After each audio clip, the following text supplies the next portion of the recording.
Guys, another Sales Wisdom podcast with Adam J is with us today. He's a cool guest. I think we're going to have a nice conversation. We have been talking about Attention, which is like a startup he's advising right now. He's founder and CEO at Adam J Consulting. He's also founding member at Rev Room, member at Rev Genius. I just had amazing guest today, Jared Robin, that is. And yeah, might sound sloppy today because I am somewhat sick from my open swim that I did last Friday, but it's going to be a blast. It's going to be fun. Adam, welcome to the pod. Tell us about yourself. Do a better job than the crappy host you have right now that is stumbling over his word right now. And tell us about like what you're into nowadays and tell us about sales. I love it. Thanks for having me. We're both getting over something, so you hear it in my voice as well. I think it's funny you mentioned that you were just speaking with Jared Robin. I was texting with Jared right before you and I got on this podcast. Thanks for having me. I am a sales leader. I've been in the game for, longer than I want to admit, about 20 years leading sales teams, and finally came to the epiphany, Charles, that rather than working for one founder and helping to get like one individual founder at a time to find product market fit and hopefully get rich, why not start my own consulting company, do some of the fractional work that I've been doing part-time, full-time, with the goal to ultimately help as many founders as I can decrease dilution, find product market fit, and scale in a what I like to call a responsible way. Right. Other than that, have a 12-year-old son, live in West Palm Beach, Florida. We were talking about the not so mini golden doodle that was barking before, whose bark is bigger than his bite, and excited to chat with you a little bit. Yeah, and I think I just won myself the prize of the worst intros in all my podcasts that I did over the years. So glad that you were talking with Jared. I did probably a 7 on 10 job interviewing him today, but life is about consistency, like this thing is not going to stop me. And I really much believe in long term. And this today is just an intro between us. So hopefully we'll have others in front of us. I want to start talking about one company that caught my attention before you actually worked there as a VP sales, which is Swag Up. Can you tell us a bit more about yourself and your journey there? Yeah, so Swag Up was fun. It's the first time in my career I ever had a mix of technology and physical product. And for everyone who's listening who has never sold anything with physical product before, it has its challenges like you cannot imagine. So Swag Up, in a sense, is a technology platform that integrates with either your HRIS, so your human resources information platform, or your CRM to automate all of the tasks of getting swag sent out. So think two primary use cases, right? Number one, you hire me as a new rep and you want to send me my laptop, my t-shirt that's branded, my pen that's branded, the cool socks that everyone likes and all that stuff. That's normally very manual. Someone sitting in an office somewhere has to go get all that stuff, put it in a box and send it out to you. The second use case is when you have a customer that you want to send like branded merchandise to, someone has to go into the office, ask Adam for his address and send all that information out. What we did at Swag Up was we automated that entire process. So think in a new hire onboarding questionnaire, you'd ask me my t-shirt size. And now the system automatically knows that if I start on May 23rd and shipping time is, let's say, 3 days, on May 20th, it's automatically going to ship out the box with the t-shirt with the right size, with the pen, the laptop, and everything else.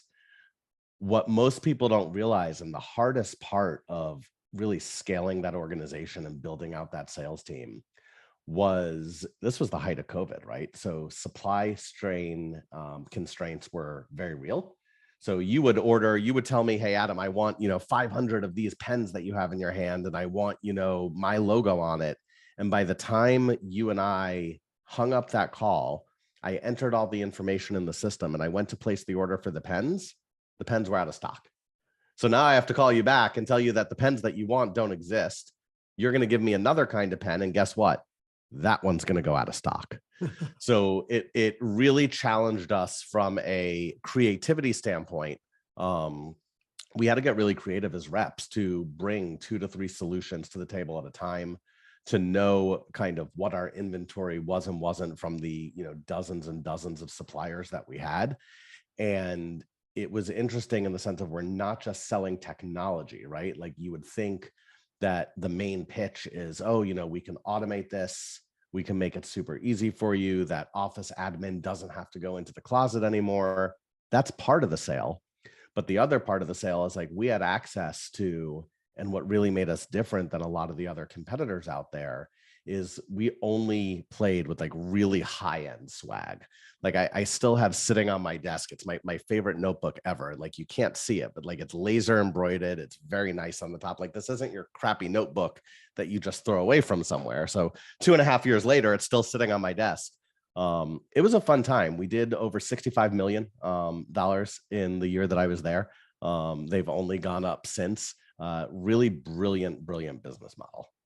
How's it like to work with Mike? Because this company caught my attention because the CEO is so young and like hyper successful. So what's his secret? It's funny. You're the second person who's asked me about Michael this week in totally different scenarios.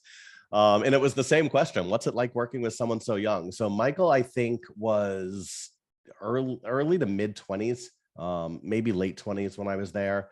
And my initial thought when I interviewed him was like, holy shit, dude, like, you're a kid. Like, like, number one, are you going to listen to me? And number two, what am I going to learn from you? And I was humbled pretty quickly, of thinking like, oh, I'm 2 decades older than you. I know more than you. He is so focused on growth, on change, and on experimentation. One of the things that I think was really unique about Michael is, like, he knows what he knows and he knows what he doesn't, right? So he was really comfortable stepping back when it came to sales, in the sense of, hey, like, this isn't my domain, right? Like, I don't know how to go out and sell. So I'm gonna, let you do your thing and help you and let you guide me. But at the same time, when it comes to like building an ERP and building product and things that I know nothing about, like, the man is absolutely a genius.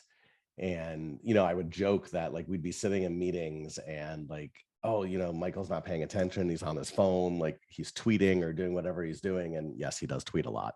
But like, we'd be in a meeting and at the end of the meeting, he'd be like, all right, so I have this great idea and it's totally baked out and ready to go. And like, let's try this. Like, his mind worked at such a different pace and a different level than anyone that I've ever seen. And I think it's part of why Swag Up was able to grow as rapidly as it was. Wow, man. Super interesting. Then let's talk about like all the groups you're part of. So Pavilion, Rev Genius. How's been community playing out in your career? What role has it played in your growth? And have you found value and some kind of Yeah. hidden gem in these communities so far? I think that anyone who is not part of community is doing themselves an incredible disservice. When I look at my career from very early stage, I started in the public sector and working for healthcare, and community was like, didn't exist. Like, LinkedIn barely existed. And then when I got into tech, I joined Pavilion shortly thereafter. And then most recently, Rev Genius and Rev Room now, which is the one I'm most excited about. And I think community has given me a few things. First and foremost, and very different by the community. So Pavilion, I think, is much more focused on school and education now and learning. And I've gone through their CRO course and their CMO course and gotten a ton of valuable information that historically you would only be able to get in bits and pieces if you paid a coach here or there. But they've done a really good job of packaging it really well in kind of real world examples with people who sit in the role, in the seat, who are able to kind of keep you ahead of what I would say are market trends. Where I think community has benefited me in a broader way is when I look at Rev Genius and specifically Rev Room. Rev Room is Rev Genius for leaders, so VPs, CEOs, heads of, and founders. Rev Genius is all inclusive, right? So you have everyone from SDRs to CROs in the same space. And having a place where I can not only ask for help, which is really important. I think that to be a good leader, you have to be comfortable asking for help and admitting what you don't know or what you might want a second take on. And having people who will instantly, like literally within 5 minutes, come back with an answer or an example or a thought, has saved me not only countless hours and not having to rebuild from the ground up, but has also challenged me to look at things differently, look at things from a different perspective that I just maybe not have seen in my career.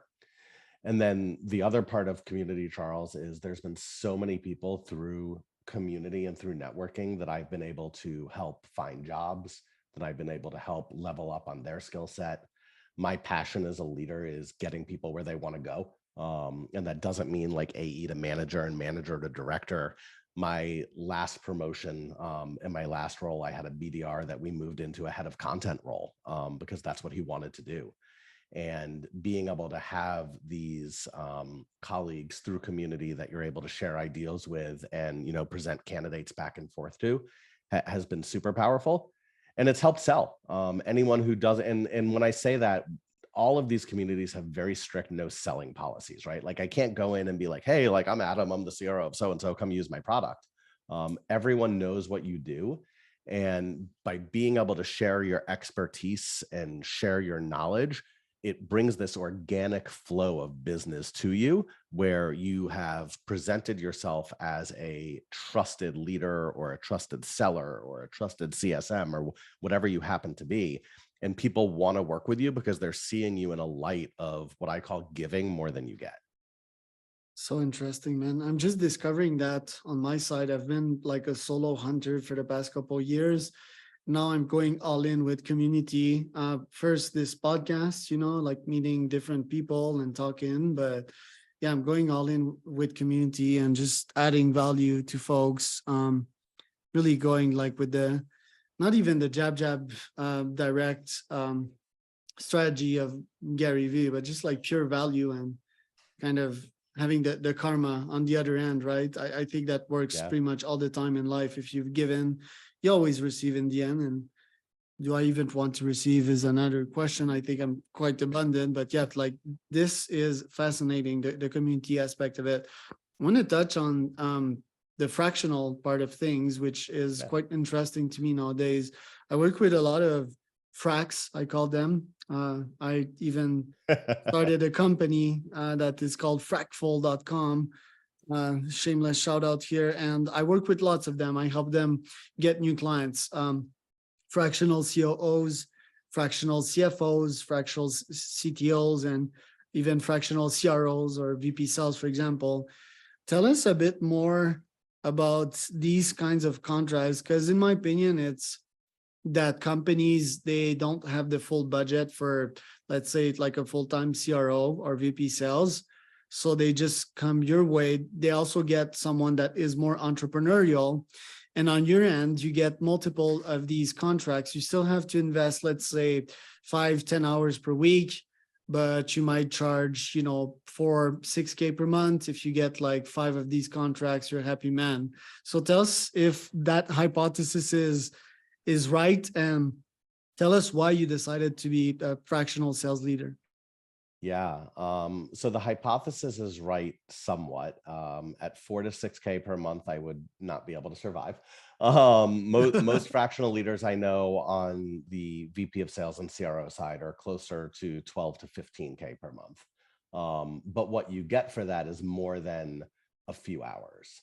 So I think you hit the nail on the head with why people choose fractional leaders. A lot of times it's that they can't afford a fully loaded, you know, salary of a VP of sales or a CRO because they're too early. Maybe they're seed stage or early A in a solid, like, not like, I might want you, but like the real VP of sales that you want to come work for you, even in today's market, is going to be 450 to 500K a year plus benefits. So you're talking 550 to 600 fully loaded salary. When you go fractional, you get a few things, and you hit the nail on the head. You're getting someone with more of an entrepreneurial spirit, someone who is willing to get scrappy, someone who has been there and done that, who is going to think creative. And while they certainly have a vested interest in helping you succeed. They don't have that restriction of being afraid to tell you what will work and what won't work because they're afraid you're going to fire them. I often joke that things that I would say as a full-time VP of sales, where I would share my opinion, that people would be like, dude, like, you can't fucking say that. Now it's like, please tell me more of that. Give me more of that feedback. The dynamic is very, very different. So I think there's that. I also think that even companies who can afford a full-time VP of sales or CRO will realize that it's more important now than ever to be responsible with your money, to scale appropriately. And you might not need that resource for 40 hours a week. Maybe it is only 5, 7, 10 hours a week where you are splitting that between the actual build and then the tactical hands-on coaching, and you're arguably getting more value for your money. And I think what you'll find with a lot of the CEOs that I work with specifically is they value that a fractional leader is, they actually value that you're working with multiple companies because it gives you that perspective from different organizations. And listen, I'll use Attention as, you know, a example. If I was doing fractional work for Attention, of course, they wouldn't want me doing fractional work for Gong at the same time, right? Like they don't want me directly competing. But if I'm doing work for them and for someone else in a different space, and some of the information that I'm gleaning and learning and processes that I'm building out could help someone else, there's actually inherent value in that. So I think that's why you're seeing this trend of a lot more fractional leaders. Almost every leader I've known who's really good at what they do over the past year has decided to go out and go on their own and do it fractionally. For me, it was a few things, man. Like I worked for Toast for a few years prior to their IPO and prior to COVID. And it was arguably the best 3 years of my life. I had the most fun in a industry that I didn't expect to. When they initially approached me, I was like, I don't want to sell POS systems. Like, that's boring. And they're like, it's not POS systems, it's software and like all of that good stuff. And I was like, yeah, but it's still selling to restaurant owners. But it was a blast. It was a lot of fun. And I was sad when COVID hit, and it's a double-edged sword. Like leaving Toast allowed me to get where I am now, but I wonder where I would be if I would have stayed. And I made some bad bets since Toast. And I think that's why I decided to go fractional. As I picked places that, and no one can control COVID, but like I've been part of a couple layoffs. I've been part of a couple companies that just utterly could not find product market fit no matter what they tried. And I finally said, rather than betting my life, my family's life, and my career on the vision that the founder is selling me and hoping that that is true, let me be part of helping to shape that vision and helping to find product market fit for as many founders as I can and bet on myself. And so far, I'm loving it, man. Quite impressive. How many fractional contracts do you run on? Because when it's funny, because when I first made my hypothesis, you mentioned I couldn't survive off that, well, the 10 to 15K per month. I mean, that's one contract, right? But if you have 2 or 3, then that becomes 45K a month. And I don't know anyone that can survive on 45K a month other than if you live in Bern, Switzerland, and spend your weekend at Davos. But yeah, I wish. Like, how do you get these contracts? On how many contracts do you run right now? Give us like the estimate. So for me personally, I'm a big believer in providing not only value, but quality. My cap is no more than 4. If I'm running more than 4 clients, regardless of whether it's a 15K client or it's a project base, like I spoke to someone today, it was going to be a project for 5,000. Anything more than 4, I can't give you the time that you need, because my structure, for example, is you get, and depending on our arrangement, anywhere from 5 to 10 hours a week of like face-to-face time. That doesn't even include what I'm doing on the back end. And everyone gets unlimited async access, right? You could Slack me, you could text me, you could call me whenever you want. And if I'm doing that for more than 4 people at a time, now I'm starting to tell people, oh, I can't get to you till tomorrow. And one of the things that I've carried with me from my full-time days is like, I am that guy that responds instantly. If I see that little red bubble on my screen, it drives me nuts, so I can't have it. So 4 is the number for me at a cap. 3 is ideal. Two is okay. But I like to stay busy, which is really important to me. But anything more than four, and I'm not doing anyone a service that is And how do justifiable. you get these contracts? Is it like inbound, just your reputation, or do you still do outreach? So I personally do not do cold outreach. I should, I don't. My work comes predominantly from communities, from networking, from my presence on LinkedIn, and from referrals. Yeah, I which should do outbound. Like I should practice what I preach, but I can do it for you, Adam. We'll talk after this call. SDR is a service. Shameless plug again. So like not only did I mess up the intro, but two shameless plug today. Sorry if I'm doing all of that, but no, your background is like super interesting, and you've worked at all of these startups. You just educated us on community and fractionals. How do you create a sales culture? Because people hire you for one reason, they're making a bet, which is, yeah, the 6K ish per month, let's call it that way, but they're pretty sure that you're probably going to double that uh, after the first month or after the second month. It's like pure ROI. How do you do that? Generally speaking, is it building a sales team? Like what playbooks do you have? Yeah, so there's a few things. I think part of why people go fractional is the ability to build out a team if they don't already have one. It's also that when the time is right, you can bring in a full-time leader, because any good fractional leader is going to have a network. And let's face it, if you don't have a network and you're going to go with an executive recruiter, you're going to pay a lot of money to get a good sales leader. So part of the pitch, excuse me, and it's not just my pitch, we all use it, is that like you don't have to pay an executive recruiter. You get that with me as well. But 100%. my style is very hands-on. When we talk about building the playbook, like I'm in the weeds with you, building everything from your ICP to your buyer personas to your discovery and demo scripts to how do we handle objections, how do we do a deep pain analysis and uncover needs. It's why Tell Me More sits back there behind me. um, I prefer to be more hands-on. I know there's a lot of leaders out there who will like give you a spreadsheet and say like, hey, go build all this and I'll review it. That's not my style. I like to do it with people. The hiring, and then it's the training. It's really setting what that culture looks like and creating kind of a high performance culture where people are and these are my words, encouraged to be their authentic selves at work every day. I don't want people to come to work and, I don't want to hire a team of 8 me's.